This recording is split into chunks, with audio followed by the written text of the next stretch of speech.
अस्सलामुअलैकुम, welcome back to my channel. Hope आप सब बिल्कुल ठीक ठाक होंगे। मेरा नाम स्मैन है, आप देख रहे हैं स्पैड रिएक्शंस बंगला। यहाँ पे जी पाकिस्तान और बांग्लादेश का बड़ा गठजोड़ हो गया है। पाकिस्तान बांग्लादेश की एक अहम डील साइन हो गई है। यहाँ पे चाइना, पाकिस्तान और बांग्लादेश का एक अलायंस है जो कायम हो गया है और इंडिया की रातों की नींदें उड़ी हुई हैं।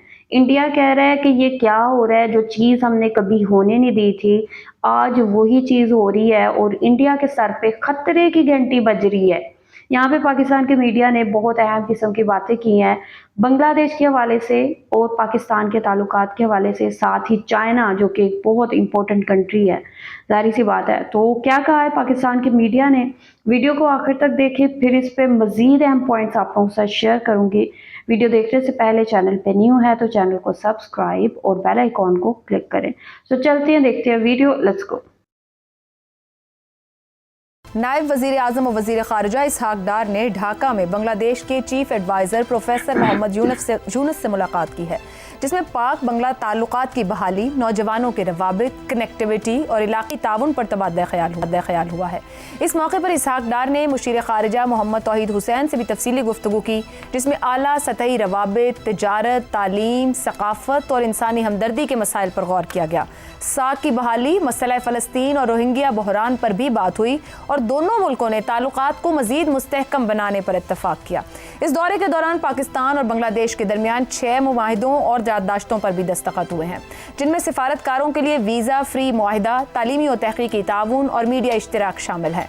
पाकिस्तान ने इल्मी राहदारी के तहत 500 बांग्लादेशी तलबा को स्कॉलरशिप्स और 100 सिविल सर्वेंट्स के लिए तरबियती प्रोग्राम्स देने का भी ऐलान किया है। इसहाक डार ने बेगम खालिदा जिया समेत मुख्तलिफ सियासी रहनुमाओं से भी मुलाकात की। ये सब एक नए बाब का आगाज़ है। साबिक़ वज़ीर आज़म शेख हसीना के 15 साला दौर में पाकिस्तान और बांग्लादेश के ताल्लुकात शदीद सरदमोहरी का शिकार रहे। शेख हसीना ने अपनी पॉलिसीज़ के ज़रिए ढाका को नई दिल्ली का सियासी और माशी ज़ेर असर बना दिया और पाकिस्तान के साथ ताल्लुकात को मुसलसल नज़रअंदाज किया गया। बांग्लादेश के अंदर भी इस रवैये के खिलाफ मुज़ाहिमत और तनकीद सामने आती रही है। अब सवाल यह है कि क्या प्रोफेसर मोहम्मद यूनुस की क़यादत में ढाका की नई हिकमत अमली जनूबी एशिया में एक नए दौर की बुनियाद रख सकती है? क्या बरे सगीर के ये दो बड़े मुस्लिम मुल्क मुस्तकबिल में बरादराना और तामीरी ताल्लुकात करने में कामयाब हो सकेंगे? इसी पर पैनल के सामने सवाल रखेंगे। पाकिस्तान बांग्लादेश, बढ़ती क़ुर्बतें, मुआहिदे और मुफाहिमती याददाश्तें, ताल्लुकात में उतार चढ़ाव का माजी, अब की बार देरपा या आरजी? शहजाद चौधरी साहब। देखिए, 3 शख्सियात का नाम ले लीजिए, हसीना वाजिद, खालिदा जिया और डॉक्टर यूनुस। अब इन 3 शख्सियात की जो प्रेफरेंसेस हैं, तीनों की मुख्तलिफ हैं। यानी इसका आइडियोलॉजी से भी चक्कर हो सकता है, उनका ताल्लुक हो सकता है, लेकिन शायद उतना ज़्यादा नहीं जितना इनकी प्रेफरेंसेस का ताल्लुक है। शख्सियात जो ऊपर आई उनकी प्रेफरेंसेस क्या थी। फिर आम तौर पर होता यूँ है कि ताल्लुकात आम तौर पर रियासतों में इंटरस्टेट हुआ करते हैं और उनका ताल्लुक मफादात से होता है कि जिसके मफादात आपस में जुड़ते हैं, जितनी देर तक जुड़ते हैं उस वक्त तक वो साथ रहते हैं। कुछ पार्टीज, पोलिटिकल पार्टीज की अपनी प्रेफरेंसेस होती हैं और बांग्लादेश में आपको ये शक्ल नजर आती है कि पोलिटिकल पार्टीज की एक इनमें दरमियाना, खालिदा जिया का जिक्र किया आपने। खालिदा जिया जब सदर थी तो पाकिस्तान के साथ कितने को गहरे ताल्लुकात थे उनके। उनकी शिकायत अगर हसीना वाजिद साहिबा जैसी नहीं थी तो उनसे कोई बहुत ज्यादा दूर भी नहीं थी, दरमियान में थी। तो कोई इतना थ्राइविंग रिलेशनशिप नहीं था बांग्लादेश और पाकिस्तान का। तो मफादात जब तक रहेंगे इकट्ठे। अब बात यह है कि स्पेस तो क्रिएट हो गई, आपकी पहचान हो गई, मामला थोड़े से खत्ते में चेंज हुए, भारत का जो इमेज था मुख्तलिफ मुल्कों के साथ भी वो भी बदला, बांग्लादेश के हालात भी बदले। अब ये जो स्पेस क्रिएट हुई है, बेशक इसहाक डार साहब ने बहुत अच्छा काम किया और कौमें यही करती हैं, मुल्क यही करते हैं कि अपनी जो स्पेस है उस लिहाज से डिप्लोमेटिक स्पेस को बढ़ाते हैं। इन्होंने बढ़ाया। अब हम इसको फिल किसे, अफजाइश की जरूरत होती है ना। अब तल्लक तो कायम हो गया, इस तल्लक को कायम रखना घरों के अंदर भी आपको जरूरत होती है, बच्चों और वालिदैन के बीच में और मियाँ बीवी के बीच में, इस हर रिश्ते की अफजाइश की जरूरत होती है। इस अफजाइश के लिए मुल्कों के बीच में क्या जरूरत, हम कैसे फिल इन कैसे करेंगे, हमारे पास क्या चीज है जो हम उनको दे सकते हैं? क्या पाकिस्तान के पास कुछ है जो हम बांग्लादेश को दे सकते हैं जिसकी बुनियाद पे बांग्लादेश हमसे बंधा रहेगा? और अगर कोई नहीं है, चाहे वो माशी, खास तौर पर माशी, क्योंकि उसी की बुनियाद है आज की दुनिया के अंदर ताल्लुकात, और नहीं तो अब हम फिर यही करेंगे कि अच्छा 100 बंदे हमारे पास भेज दें, हम ट्रेन कर देंगे। किससे ट्रेन करेंगे? उस ब्यूरोक्रेसी को जिसको आप खुद बुरा भला कह रहे हैं दुनिया, अपने मुल्क के अंदर। तो दुनिया भी जानती है कि आपकी ब्यूरोक्रेसी का क्या हाल है, वो भी जानती है और पढ़ती है कि आप क्या कहते हैं उसके बारे में। एंड सिमिलरली अदर प्लेसेस, ठीक है, हमारे यहाँ जो इदारे हैं, जो लोग शायद किसी और मुल्क में नहीं जा सकेंगे, वो यहाँ आज भारत और पाकिस्तान के बीच में अगर हो चॉइसेस एजुकेशनल इसकी स्कॉलरशिप्स की, तो इवन बांग्लादेश के लोग भी बाहर जाके पढ़ना चाहेंगे क्योंकि यूनिवर्सिटियों की साख बेहतर है।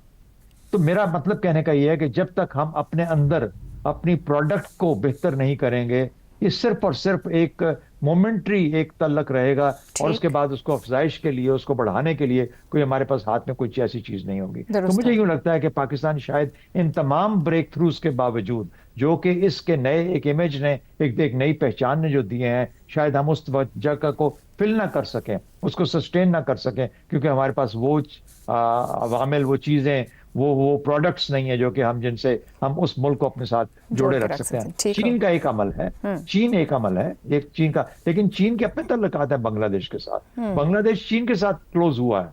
इसका ये मतलब नहीं है कि अगर वो चीन के साथ क्लोज है तो पाकिस्तान को भी चीन के साथ तल्लुकात रखने के लिए बहुत कुछ अभी करना है और बेहतर रखना है ताकि हमारे तल्लुकात। तो ये एक अजीब सी एक कॉम्प्लेक्स चीज होती है। एसेंशियली आपकी अपनी स्ट्रेंथ, इनर स्ट्रेंथ डिटरमिन करती है कि आपके तल्लुकात किस तरह के। दुरुस्त। हमाद साहब, इसहाकडार साहब ने कहा कि 71 के मामला तय हो चुके, अब आगे बढ़ना है। आपको लगता है मोहम्मद यूनुस के दौर में मामला तो वाकई तय हो रहे हैं और मुस्तकबिल में ऐसे ही तय होंगे? ये जब तब्दीली हुई ना हुकूमत की, वहाँ पर हसीना पसे पर्दा चली गई, तो उसके बाद से हमारा बहुत ताउन हो रहा है दो मुल्कों में। ये दौरे बाद में हो रहे हैं और ताउन पहले से हो रहा है और मुख्तलिफ सतहों पर हो रहा है। और हमारी जो इदारे हैं उनका ताउन आपस में शुरू हो चुका है, एक्सचेंज हो रहा है, लोग आ रहे हैं, जा रहे हैं, सब कुछ इस दौरान होता रहा है। और वो हमसे कुछ चीज़ों में रहनुमाई चाहते हैं, मदद चाहते हैं, ख़ास तौर पे जो अस्करी मामलात होते हैं, उन्होंने इसका they have not minced their words, they have asked for it. और हम भी उनके साथ एक राब्ता बढ़ा रहे हैं इस मामले में। अच्छा, माजी का जो हमारा है वो एक तल्ख वाक़या है, वो एक तल्ख बाब है, और उसके लिए हम जैसे इनफॉर्मली हम माजरत भी हमने की है, और हम ये कहते हैं भाई दोनों तरफ से कोताहियाँ हो गई, तो इस तरह हम ज़रा मलफूफ अंदाज में गुफ्तगू करते हैं। तो अब हमारे यहाँ पर ये कोई विली ब्रांडेड तो है नहीं कि हम इस तरह, जैसे उनका एक मशहूर वाक़या है ना, he went on his knees Warsaw ghettos में, और उन्होंने माजरत की थी। वो हम कहते हैं कि इसको, ये आप लेट बायगॉन बी बायगॉन्स, और इसको किसी तरह दोनों तरफ ये स्पिरिट इस वक्त पाई भी जा रही है कि हम उसे भुलाकर, आखिर उसके अलावा भी हमारा उनसे एक रिश्ता है, वो जैसे स्ट्रेंज ब्रदर्स का रिश्ता होता है ना, बिछड़े हुए भाइयों का, ये भी वहाँ पे बड़ी स्ट्रॉन्ग फीलिंग है, जिसका मुजाहरा आपने कभी कभी क्रिकेट के मैच पर आप देखते भी हैं। तो अब यहाँ से आगे हमारा ताउन जो है, हमारा कंसर्न ये है कि ये दिफाई ताउन ज़रूर होना चाहिए, लेकिन इसकी मुआशी बुनियादें रखना चाहिए और बहुत गहरी रखना चाहिए, जिनमें हमारे बाहमी समरात हों। और पीपल टू पीपल कांटेक्ट के अलावा इसका कोई तरीका नहीं होता। दुनिया ने इसे आजमाया है कि लोग जो हैं वो आपस में करीब आते हैं और एक दूसरे के बारे में खुश राय या अच्छी राय रखते हैं, और तभी ये मामला आगे चलता है। तो हमारा ये जो ख़ित्ते में वैसे भी सूरत हाल डेवलप हो रही है, ये चाइना के हवाले से, उसमें भी बांग्लादेश और पाकिस्तान लगभग उनका एक ही स्टांस है, और वो एक ही कैंप की तरफ ज़्यादा राग़िब नज़र आते हैं। और इस सारे मामले से हिंदुस्तान को जो ज़क पहुंची है वो तो हमारे सामने है। वो तो समझते थे कि ये हमारी एक सैटेलाइट स्टेट है बांग्लादेश, और बांग्लादेश ने जब उनसे रिहाई हासिल किया है तो वो इस पर बहुत तिल मिला रहे हैं और मुसलसल इस कोशिश में है कि वहाँ पर जो इलेक्शन होने जा रहा है उसके रिजल्ट्स जो हैं वो मज़ीद इंडिया को हर्ट ना करें। प्रोग्राम के आखिरी हिस्से में एक बार फिर खुशामदीद। हसन निसार सर, पाकिस्तान बांग्लादेश बढ़ती कुर्बतें, क्या आपके ख्याल में हसीना वाजिद के बाद ढाका की सियासत में नए दौर का, नए बाब का आगाज है, या आर्जी सी सूरत हाल रहेगी? मैं आशा, आपको पता है मैं लंबी बात नहीं करता, थोड़ा सा वक्त मुझे। जी। मैं जब अंडर ग्रेजुएट के तौर पे अशरों पहले पंजाब यूनिवर्सिटी न्यू कैंपस आया as an undergraduate 3rd year में, हॉस्टल नंबर 1 में हम सारे अंडर ग्रेजुएट से, और लोग उसे कहते थे बच्चों का हॉस्टल। ये न्यू कैंपस नहर के किनारे, वहाँ बहुत बड़ी तादाद बंगालीज की थी, चूँकि उनको ईस्ट पाकिस्तानीज को कोटा मिला था। सो ज़ाहिर है हमारी जैसी उम्रें थी, बहुत प्यार मोहब्बत। और एक बात आपको बता दूं, वो मेरा एक बड़ा प्यारा दोस्त था ABM फारूक, उसको प्यार से बाबुल कहते थे। तो वो छेड़ा करता था उस वक्त भी हमें कि तुम साला पौनजौबी, ये बात को समझने की कोशिश करना, तुम साला पौनजौबी, तुम्हारा तो मोनोपोली है। ये दो लफ्ज जो है ना, पौनजौबी, वो पंजाबी जीम नहीं बोलते। अच्छा, उसके बाद जो हुआ वो आपको भी पता है, मुझे भी पता है, लेकिन याद रखना, जो वापस आया वो हाउस नंबर 1 की दीवारें चूम चूम के रोता रहा। ये ज़हन में रखना, ये फर्स्ट हैंड नॉलेज दे रहा हूं आपको। 5 साल हम इकट्ठे रहे एक हॉस्टल में, सब्जेक्ट्स अलहदा थे, लेकिन अच्छा, अब चलो आगे। मैं अक्सर सोचता हूं कि मशरकी पाकिस्तान का बांग्लादेश बनना दरअसल ब्लेसिंग इन डिस्गाइज साबित हो सकता है। ये बड़ी अजीब बात कर रहा हूं मैं। दोनों मुल्कों में अगर जेन्युइन लीडरशिप हो, ये बहुत मुसलमानों के लिए बहुत बड़ा अजाब है, ये होता नहीं है इनमें, हो तो इन दो मजबूत तरक्की याफ्ता, खास तौर पे हमारा जो आर्म्ड फोर्सेस वगैरह का मामला है वो तो बहुत ज़बरदस्त है। एक ही इदारा है जिसकी इज्जत है, रैंकिंग है, अच्छा, वो भी तगड़े हो जाएं, दोनों मुल्क तगड़े हो जाएं, तो मोदी जैसी मेंटालिटी सैंडविच बन के रह जाएगी। जैसे चक्की के 2 पार्ट, उसके दरमियान जो आ जाए ना, वो पिस जाता है। आखिरी बात मैं ये अर्ज करूंगा कि मैं बिल्कुल ज़हन में रहे, मैं इंडिया और इंडियंस का हरगिज़ बुरा नहीं चाहता, एक खास जहनीत की बात कर रहा हूं, और इसी में भारत की भी बेहतरी होगी। You'll be able to concentrate, focus कर सकोगे अपने मसाइल पे, और तरक्की कर सकोगे, पूरा खित्ता खुशहाल होगा। बहरहाल, ठीक ठीक हो गया। रज़ा रूमी साहब, ये 15 साल सर्द ताल्लुकात रहे हैं, क्या पाकिस्तान बांग्लादेश ताल्लुकात में कहा जा सकता है वाकई बर्फ पिघल रही है? जी बिल्कुल, ये एक बहुत ही अच्छी डेवलपमेंट है, उम्मीद अफजा भी है, और मैं समझता हूं कि एक नादिर मौका है पाकिस्तान के पास अपने जो इलाकाई पॉलिसी है उसके ऊपर तवज्जो देने की तरफ। हसीना वाजिद की प्रेजेंस की वजह से ये रिलेशनशिप आगे बढ़ा ही नहीं, बल्कि मैंने एक वहाँ पे साबिक जो सफीर है उनका इंटरव्यू किया था, और उन्होंने कहा था कि उनको कई हफ्ते महीने अपॉइंटमेंट ही नहीं मिली थी जब वो वहाँ पर गए थे अपना चार्ज संभालने के लिए। और जिस तरह का उनके साथ वहाँ पे बर्ताव होता था बांग्लादेश की हुकूमत का, वो भी अजीबोगरीब बात है। तो ये जो अभी कुछ हो रहा है, ये तो एक मिरेकल से कम नहीं है, एक मोज़े से कम नहीं है। लेकिन क्या ये हमारी काविशों की वजह से हुआ है? नहीं।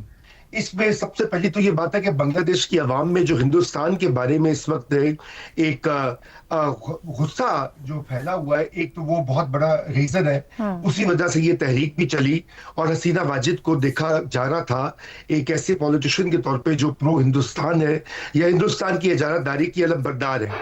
और दूसरा, इसमें चीन बहादुर का रोल है, क्योंकि चीन जो है वो उसके बांग्लादेश के साथ जो ताल्लुकात है, बांग्लादेश भी उसी कैंप का हिस्सा है जिस कैंप का हिस्सा हम बनते जा रहे हैं। तो ये खुदा की तरफ से हुआ है, और जो इलाकाई सूरत अवामिल बदले हैं, अब रोल आता है कि हमने क्या करना है। यहाँ पे पीपल टू पीपल कांटेक्ट की बात हुई, तिजारत की बात हो सकती है। आपको मालूम है कि एक जमाने में बहुत से पाकिस्तानी सनतकार ढाका चले गए थे क्योंकि बिजली बड़ी महंगी थी, कराची में बड़ी इनसिक्योरिटी थी। तो इस तरह की पहले अपॉर्चुनिटीज जो है, इकोनॉमिक कोऑपरेशन जो है वो चलती रही है। तो अब ये वक्त है कि हम ट्रेड के ऊपर जोर दें, लोगों की एक्सचेंज। और बांग्लादेश में पाकिस्तान की क्रिकेट टीम, पाकिस्तान की मौसीकी, पाकिस्तान के ड्रामे बहुत मशहूर हैं। या वहाँ की यंग जनरेशन जो है उसमें उस तरह की बिटरनेस नहीं है जो कि गालिबन पिछली जनरेशन में थी, जिन्होंने 1971 के वाकयात को देखा या उससे मुतासिर हुए। इसलिए एक बहुत बड़ी अपॉर्चुनिटी मौजूद है, और इसमें सिफारतकारी भी और सियासी।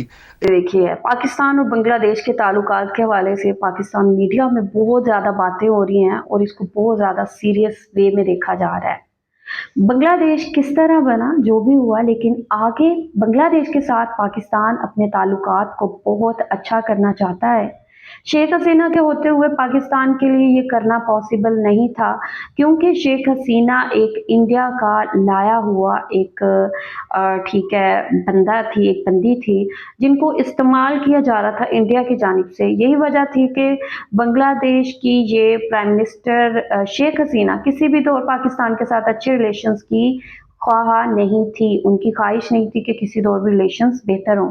लेकिन अब जब वो जा चुकी हैं ठीक है बांग्लादेश से, वो उनको निकाल दिया गया है, तो अब फाइनली जो है बांग्लादेश और पाकिस्तान के रिलेशन जो हैं वापस एक ट्रैक पे आना शुरू हो गए हैं और यहाँ पे जो ट्रेड है वो पाकिस्तान और बांग्लादेश की स्टार्ट होने जा रही है। और ये एक बहुत बहुत अच्छी और लाइक बहुत बहुत ज़्यादा एक अच्छी खबर है, क्योंकि यहाँ पे जैसे इन्होंने शेयर किया कि जब लाइक बांग्लादेश बना तो पाकिस्तान से बहुत सारे सनतकार जो कपड़ा तैयार करके सेल करते थे, वो पाकिस्तान से अपनी फैक्ट्रियां उठा के बांग्लादेश में उन्होंने शिफ्ट कर ली।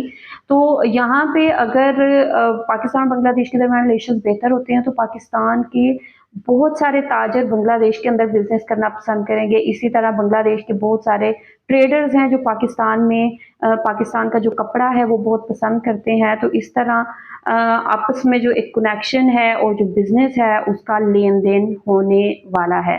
ठीक है, तो वेल अब पाकिस्तान में बांग्लादेश की प्रोडक्ट्स ढेरों ढेर आएंगी और हम लोग भी बांग्लादेश की जो प्रोडक्ट्स हैं वो बाय कर सकेंगे, अब वो भले ही कपड़े हो या कुछ भी हो। तो यहाँ पे पीपल टू पीपल इन्होंने कहा कि जो एक कनेक्शन है उसको बिल्ड किया जाएगा। लोगों के लिए बांग्लादेश जाना, पाकिस्तानियों के लिए बांग्लादेश जाना आसान बनाया जाएगा और बांग्लादेशी तो ऑलरेडी पाकिस्तान में बहुत आसानी के साथ आ सकते हैं। तो ये लाइक एक बहुत बहुत मज़े की चीज़ हो रही है कि अब पाकिस्तान और बांग्लादेश में वो चीज़ नहीं रही, वो बिटरनेस नहीं रही जो पीछे मौजूद थी, अब बेहतर हो रहे हैं ताल्लुकात।